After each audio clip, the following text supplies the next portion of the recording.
الحمد لله وكفى وسلام على حبيبه المصطفى أما بعد فأعوذ بالله من الشيطان الرجيم بسم الله الرحمن الرحيم فبما رحمة من الله لنت لهم ولو كنت فظا غليظ القلب لانفضوا من حولك صدق الله مولانا العظيم۔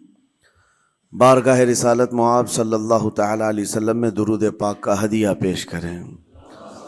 اللہم صلی علی سیدنا و مولانا محمد معدن الجود والکرم وآلہ واصحابہ الکرام وابنہ الکریم وبارک وسلم صلاة دائمة سرمدا ابدا۔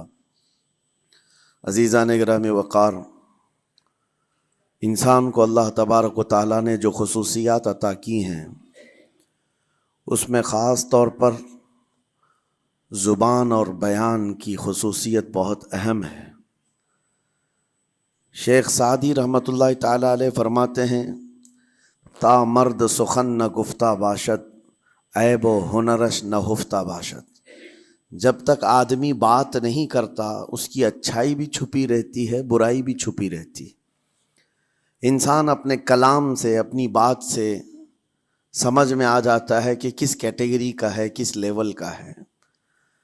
اس کی گفتگو کے آداب اس کی حقیقت بتاتے ہیں، بلکہ یہاں تک کہ اس کے نسب کا بھی پتہ لگا لیا جاتا ہے اور اس کی تربیت کا بھی اندازہ ہو جاتا ہے۔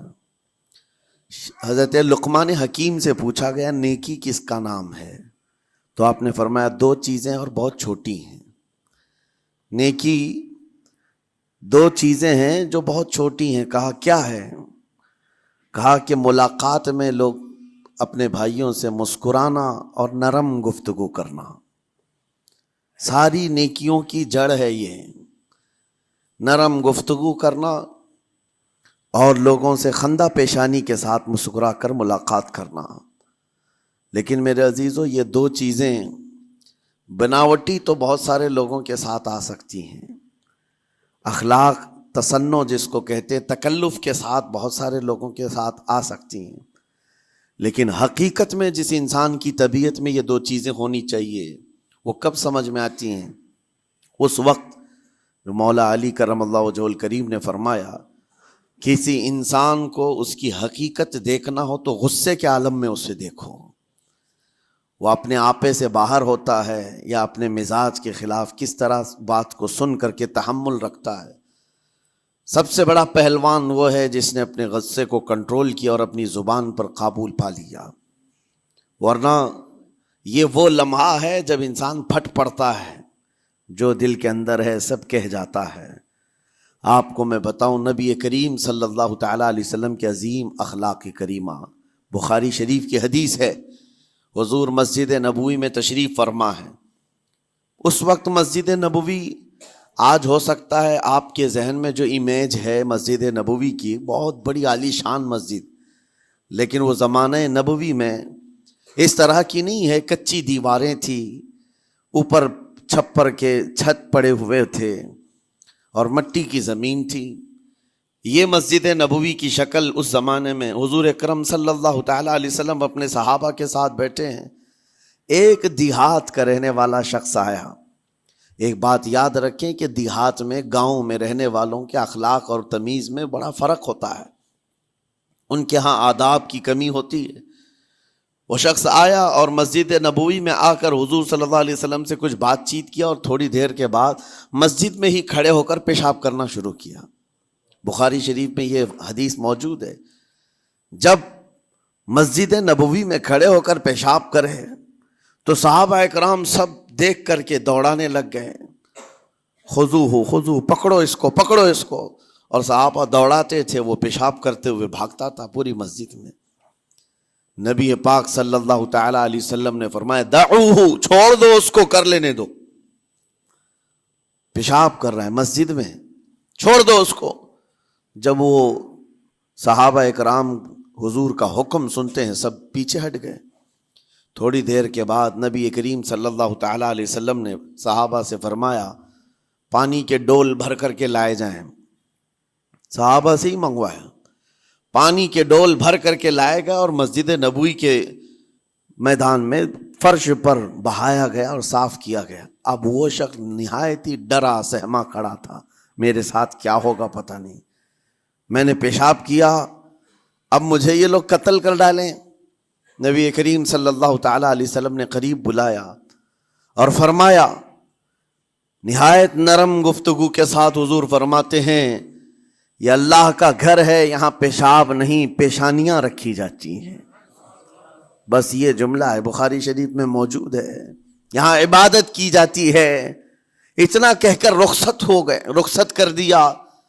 وہ دیہات سے آیا ہوا جو نوجوان تھا یا شخص تھا، باہر نکلتے ہی وہ کلمہ طیبہ پڑھ کر حضور کی غلامی میں شامل ہوا۔ میں نے وہ بلند عالی اخلاق نہیں دیکھے۔ نبی کریم صلی اللہ علیہ وسلم کے بارے میں قرآن کہتا ہے، فَبِمَا رَحْمَةٍ مِّنَ اللَّهِ لِنْتَ لَهُمْ، اللہ کی رحمت سے آپ لوگوں کے لیے نرم ہیں، اس لیے لوگ آپ کے ارد گرد لگے ہوئے رہتے ہیں۔ وَلَوْ كُنْتَ فَظًّا غَلِيظَ الْقَلْبِ لَانفَضُّوا مِنْ حَوْلِكَ، اے رسول اگر آپ سخت دل ہو جائیں تو پھر یہ سب چھٹ جائیں گے، آپ سے دور ہو جائیں گے۔ اس رسول کے لیے جب کہا گیا ہے کہ اگر آپ سخت ہو جائیں تو لوگ چھوڑ کر کے دور ہو جائیں گے، تو ہمارے اور آپ کے لیے کس قدر لہجے کی پابندی ضروری ہے۔ ہاں عزیزان گرام وقار، اپنی گفتگو، اپنے کلام، اپنی بات چیت سے آپ اپنے سلیقے بتاتے ہیں۔ گالی گلوچ کرتے ہوئے جن کی صبح شامیں ہوتی ہیں، ان کو دیکھ کر کے ہی پہچان میں آ جاتا ہے کس گھر سے یہ تعلق رکھتا ہے، کہاں ان کی تربیت ہوئی ہے، کس طرح ان کے آداب سکھائے گئے۔ اسی لیے میرے عزیزو، بچوں کو آوارہ بھی نہ چھوڑ دینا کہ وہ اپنی زبان گلی کوچوں سے سیکھ کر کے جائیں۔ کل کو ہوگا یہ کہ اس کی زبان کی وجہ سے لوگ تمہیں تان و تشنیع کریں گے، اس کا باپ ایسا ہوگا اس لیے بچہ ایسا ہے، اس کی ماں اس طرح ہوگی اس لیے اس کی گفتگو ایسی ہے۔ کیونکہ موسٹلی زیادہ طور پر بچے اپنے ماں باپ کے اخلاق کو نقل کرتے ہیں، ٹرانسفر ہوتی چلی جاتی ہیں۔ ایک بار حضور اکرم صلی اللہ تعالی علیہ وسلم مسجد نبوی سے باہر نکل کر جا رہے ہیں۔ توجہ میرے عزیزو، اخلاق کہاں دکھانے چاہیے اور ہماری بات چیت کے انداز ہمیں کہاں ہونا چاہیے، میں آپ کو بتاؤں۔ حضور تشریف لے کر جا رہے ہیں، صحابہ اکرام کھڑے تھے حضور کے اطراف۔ مدینہ طیبہ کی ایک بوڑھی خاتون جس کا ذہنی توازن کھویا ہوا ہے، یعنی وہ دماغی طور پر ڈسیبل ہے، اور وہ آئی جا رہی تھی۔ لوگ جب بھی اس کو دیکھتے راستہ کاٹ لیتے، وہ جس کو بھی پکڑتی تھی سنانا شروع کرتی تھی، جو منہ میں آئے بکنے لگ جائے، اور لوگوں کو تنگی محسوس ہونے لگتی۔ صحابہ نے دیکھا کہ یہ عورت آ رہی ہے، حضور کی طرف آ رہی ہے، سب نے حضور صلی اللہ علیہ وسلم کو گھیر لیا، اس کا راستہ روکنے کے لیے۔ اب آئے گی اور نبی کریم صلی اللہ علیہ وسلم کے پاس اگر زبان درازی کرنے لگ جائے، پاگل عورت ہے، اور بک بک کرنے لگ جائے، حضور پاک صلی اللہ علیہ وسلم کے ادب میں کہیں کمی نہ آ جائے۔ صحابہ کا یہ ہمیشہ اہتمام رہتا۔ حضور اکرم صلی اللہ علیہ وسلم نے دیکھا تو صحابہ سے کہا، ہٹ جاؤ، اس کو آنے دو، ہٹ جاؤ، اس کا راستہ چھوڑ دو۔ صحابہ نے کہا، یا رسول اللہ صلی اللہ علیہ وسلم، اس کا ذہنی توازن ٹھیک نہیں ہے، دماغی طور پر وہ عورت ٹھیک نہیں ہے، وہ آئے گی اور لمبی باتیں کرتی ہے، لا یعنی باتیں کرتی ہے، کہیں آپ کی شان پاک میں کوئی گستاخی نہ ہو جائے۔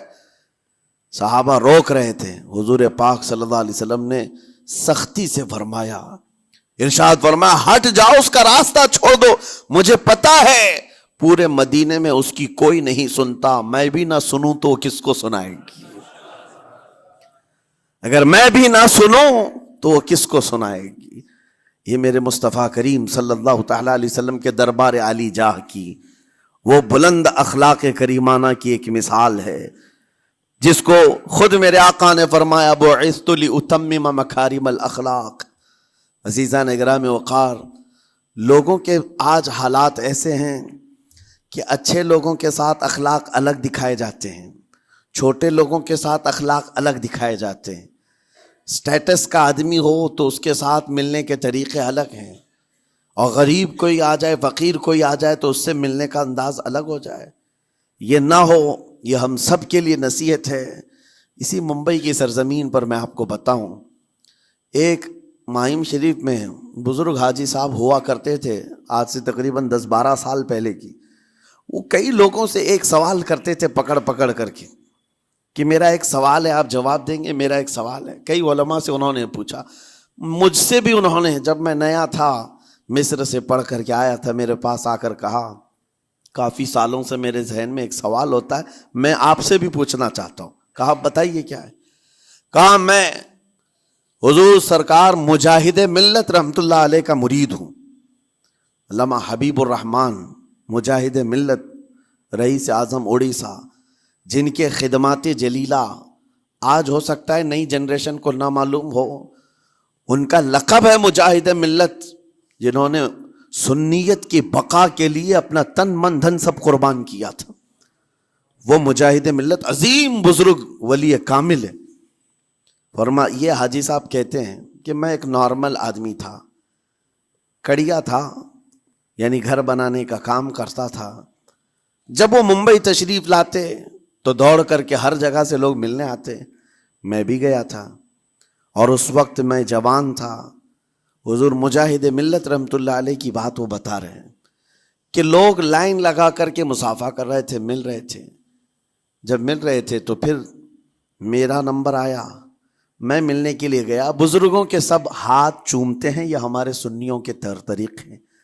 ادب، علماء ذوی الاحترام کے ہاتھوں کا بوسہ لینا یہ مستحسن ہے، یہ ہمارے آداب میں سے، معمولات اہل سنت میں سے.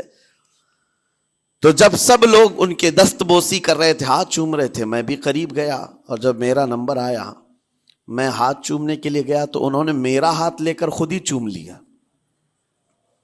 وہ بزرگ عالی جاہ ولی کامل جن کو دنیا مجاہد ملت کہتی ہے، میرا ہاتھ انہوں نے چوم لیا. اور میرے اندر ایسی پشیمانی تھی کہ میں کیا کروں، سمجھ میں نہیں آیا. میں ایک معمولی سا کڑیا، اور کہاں ان کا مقام، کہاں میرا. تو اس کے بعد وہ اس بے چینی میں رہتے تھے کہ ایسا کیوں کیا، ایسا کیوں کیا، کیونکہ پوچھنے کا موقع ہی نہیں ملا. ایک بزرگ تھے، انہی کے خلیفہ تھے حضور مجاہد ملت کے، انہوں نے اس کا جواب دیا. میرے عزیزو کیا بہترین جواب تھا. حضرت مجاہد ملت رحمت اللہ تعالی علیہ یہ چاہتے تھے کہ ہزاروں لوگ ہماری تعظیم کرتے ہیں تو کہیں ہمارے دماغ میں بادشاہت کا خیال نہ آئے، ہم غریب اور فقیر کا ہاتھ چوم کر اپنے نفس کی مخالفت بھی کرتے ہیں. اخلاق کریمانہ دکھانے کے لیے اسٹیٹس والوں کے ساتھ ہی نہیں، غربا فقراء کے ساتھ بھی وہ اخلاق ہوں. نبی کریم صلی اللہ تعالی علیہ وسلم کے وہ آداب آج اگر آپ اپنا لیں، بہت ساری کڑوی چیزیں ویسی ختم ہو جائیں.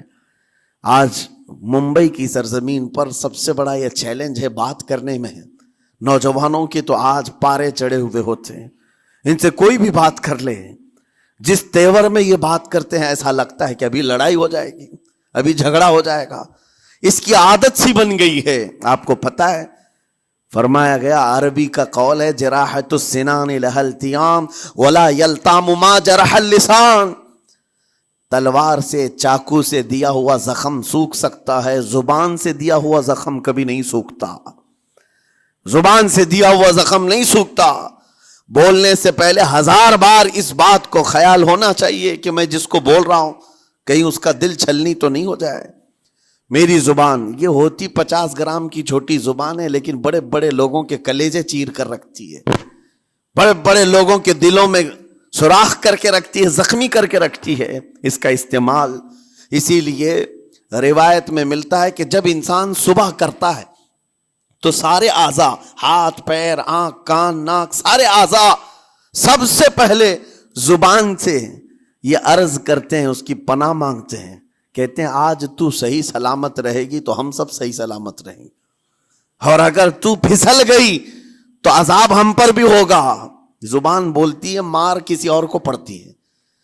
کوئی زبان کو مارتا نہیں ہے، گالی زبان دیتی ہے، لیکن مار کبھی پیٹھ پہ پڑتی ہے، سر پہ پڑتی ہے، ہر جگہ پڑتی ہے. تو یہ زبان نبی کریم صلی اللہ تعالی علیہ وسلم نے ارشاد فرمایا، من یضمن لی ما بین لحیتیہ وما بین حضور پاک صلی اللہ تعالیٰ علیہ وسلم فرماتے ہیں جس نے 2 چیزوں کی ضمانت مجھے دے دی حفاظت کی، میں اسے اضمن لہ الجنہ، میں اس کو جنت میں لے جانے کی ضمانت دیتا ہوں۔ 2 چیزیں کیا ہیں؟ حضور فرماتے ہیں ایک 2 جبڑوں کے بیچ میں جو موجود زبان ہے اس کی حفاظت کر لے، اور 2 رانوں کے بیچ میں جو شرمگاہ ہے اس کی حفاظت کر لے۔ یہ 2 چیزیں جس نے بچا لیا میں اس کو جنت میں لے جانے کی ذمہ داری دیتا ہوں، ضمانت دیتا ہوں۔ اس کا کتنا بڑا کردار ہے، یہ زبان کا کتنا بڑا کردار ہے۔ اور حضور نے ایک بار پکڑ کر کے فرمایا تھا، زبان کو پکڑ کر کے کہا تھا یہ وہ زبان ہے جو انسان کو جنت میں بھی لے جاتی ہے اور دوزخ میں بھی لے جاتی۔ کلمہ کس سے پڑھتے ہیں آپ؟ لا الہ الا اللہ، زبان ہی سے تو پڑھتے ہیں، اسی کلمے نے آپ کو جنت تک پہنچایا۔ اور کافر جو کفر کرتا ہے وہ بھی زبان سے ہی کرتا ہے، اور زبان اسے ہمیشہ کی دوزخ میں لے جاتی ہے۔ اس زبان کو چلانے سے پہلے 1000 بار سوچ لیں کہ آج لہجوں کی سختیاں بڑھتی چلی گئیں، اور آپ کو پتہ ہے قرآن پاک میں رب تعالیٰ نے یہ فرمایا وَلَا تَقُلْ لَهُمَا اُفٍّ وَلَا تَنْهَرْهُمَا، والدین کے بارے میں بچوں کو کیا کہا گیا؟ ان کو اف تک نہ کہو۔ لیکن زبان جب کھلتی ہے نا، ماں باپ کے خلاف نوجوانوں کو ہم نے دیکھا ہے گالی گلوچ کرتے ہوئے اور اتنی بری باتیں کہتے ہوئے، معاذ اللہ۔ عزیزان گرامی وقار، حضور نے تو یہ فرمایا جس نے پلٹ کر کے اپنے ماں اور باپ کو سخت لہجے میں بات کیا یا ان کی نافرمانی کی، حضور فرماتے میرا دل چاہتا ہے کہ اس کے گھر کو آگ لگا دوں، آگ لگا دوں۔ اس لیے اس بات کو ہمیشہ یاد رکھیں، تمہارے لہجے کی سختیاں کسی کو زخمی کر دیں تو آخرت خراب ہو جائے گی، آخرت خراب ہو جائے گی۔ حضرت علقمہ رضی اللہ تعالیٰ عنہ حضور کے صحابی ہیں، حضور صلی اللہ علیہ وسلم کے صحابی ہیں۔ آخری وقت آ گیا تھا لیکن زبان نہیں کھلتی تھی۔ حضور پاک صلی اللہ علیہ وسلم کے پاس سفارش لائی گئی کہ آپ کے وہ ساتھی ہیں انتقال کر رہے ہیں لیکن زبان پر کلمہ بھی نہیں آتا۔ حضور تشریف لائے، دیکھا، پوچھا گھر میں ان کے کون کون ہے؟ کہا بیوی ہے اور ماں ہے۔ ماں کو بلایا اور کہا علقمہ کے بارے میں کیا کہتی ہو، کیسا تھا؟ کہا بہت اچھا، پرہیزگار، عبادت گزار، ساری نیکوکاریاں اس کے اندر ہیں۔ تو پھر حضور نے پوچھا اچھا یہ بہت نیک تھا، تم بھی اس سے راضی ہو کہ نہیں ہو؟ ماں نے کہا میں نہیں راضی ہوں، میں راضی نہیں ہوں۔ کہا کیوں، وجہ کیا ہے؟